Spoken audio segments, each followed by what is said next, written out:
ગુનો કોઈ પણ હોય, અગર આરોપી છે તો તેને સજા ફટકારવામાં આવે છે, પરંતુ તેને સજા આપવાથી કામ પૂરું નથી થઈ જતું.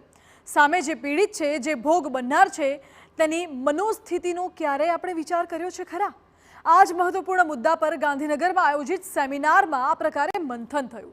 ગાંધીનગરની નેશનલ ફોરેન્સિક સાયન્સ યુનિવર્સિટીમાં વર્લ્ડ સોસાયટી ઓફ વિક્ટિમોલોજીના 18મા ઇન્ટરનેશનલ સિમ્પોસિયમનું આયોજન કરવામાં આવ્યું, જેનો વિષય હતો forensic and contemporary perspective in victimology and victim assistance.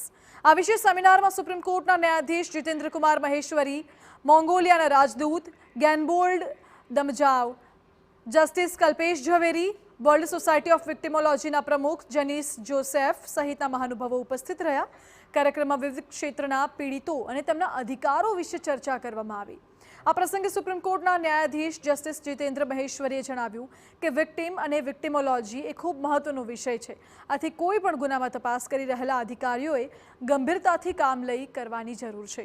જો ફોરેન્સિક તપાસ બરાબર થઈ હોય તો જ ગુનેગારોને યોગ્ય સજા અપાવી શકાય. As an advocate, I espouse the cause of one side, either of accused or of victim, or either party in other litigations. But when we become a judge, then sometimes so many situations comes and to which we ourselves do not find an answer, and then we go on evidence basis.